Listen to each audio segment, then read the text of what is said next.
Assalamualaikum warahmatullahi wabarakatuh. Pada kesempatan hari ini kita akan membahas tentang metode kuantitatif bisnis yang dimana dapat didefinisikan sebagai pendekatan ilmiah yang menggunakan data numerik, teknik statistik, dan model matematis untuk membantu manajer dalam mengambil keputusan yang lebih rasional serta efisien. Kemudian metode kali ini memiliki dua tujuan. Yang pertama adalah memahami konsep fenomena bisnis melalui analisis data, dan yang kedua mendukung pengambilan keputusan dengan hasil analisis yang terukur. Sebagai suatu contoh, bagaimana kita menentukan jumlah produksi optimal. Kemudian yang berikutnya adalah berapa harga jual yang kemudian dapat memaksimalkan laba. Yang contoh ketiga adalah bagaimana memprediksi penjualan bulan depan berdasarkan tren sebelumnya.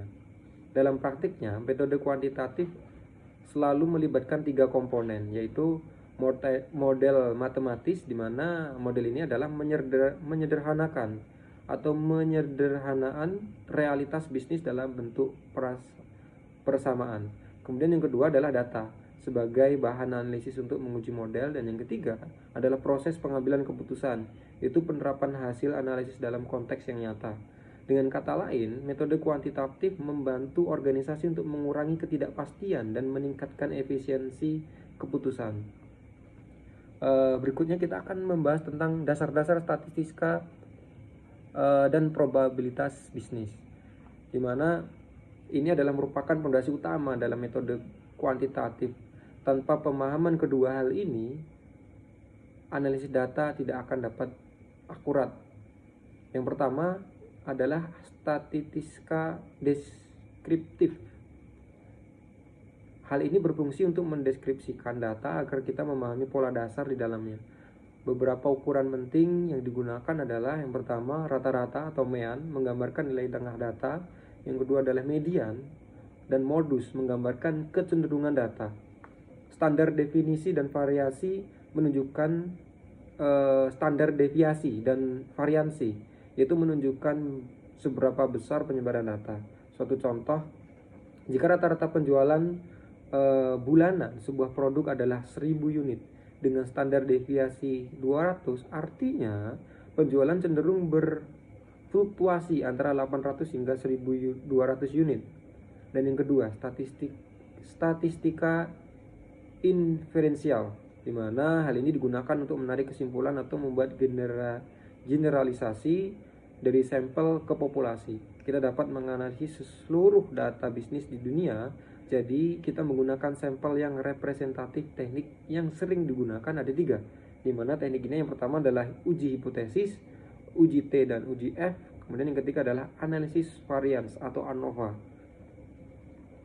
Berikutnya kita akan membahas kaitannya tentang probabilitas atau peluang. Probabilitas menjelaskan kemungkinan terjadinya suatu peristiwa bisnis. Misalnya peluang 0,7 bahwa pelanggan akan membeli ulang produk, berarti dari 10 pelanggan sekitar 7 akan melakukan pembelian kembali.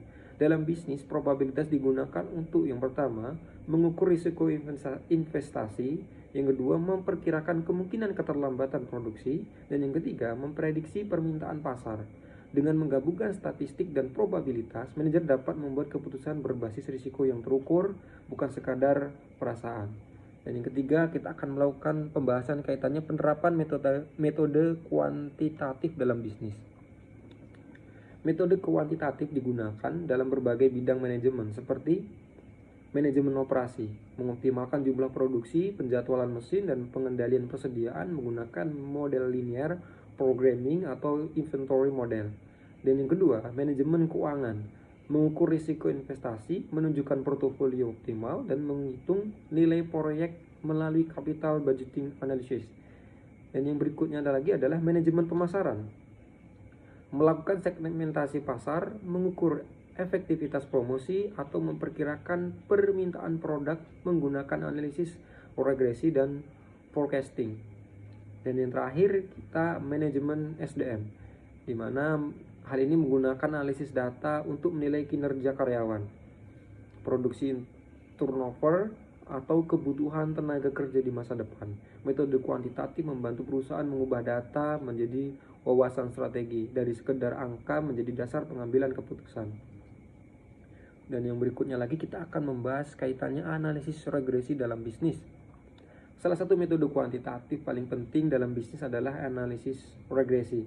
Regresi digunakan untuk mengetahui hubungan antara satu atau lebih variabel independen dengan variabel dependen. Dalam konteks bisnis, ini membantu menjawab pertanyaan seperti bagaimana pengaruh harga terhadap volume penjualan? Dan yang kedua, apakah pengeluaran iklan mempengaruhi tingkat permintaan? Yang pertama kita akan bahas regresi linear sederhana, di mana regresi ini menggunakan rumus yang pertama kita menggunakan rumus mengartikan rumus Y sama dengan variabel dependen, misalnya penjualan. Ada kemudian X variabel independen, misalnya harga atau iklan. Kemudian ada A atau intercept, nilai Y saat X sama dengan 0. Kemudian ada B, koefisien regresi, mengukur besarnya pengaruh X terhadap Y. Yang kedua kita akan membahas kaitannya regresi linear berganda, digunakan ketika ada lebih dari satu variabel yang mempengaruhi Y. Dalam bisnis, model ini dapat digunakan untuk melihat bagaimana harga, iklan, dan kualitas produk secara simultan mempengaruhi penjualan. 3. Intervensi penggunaan dan yang ketiga adalah interpretasi dan penggunaan. Koefisien regresi memberitahu kita arah dan kekuatan hubungan antar variabel.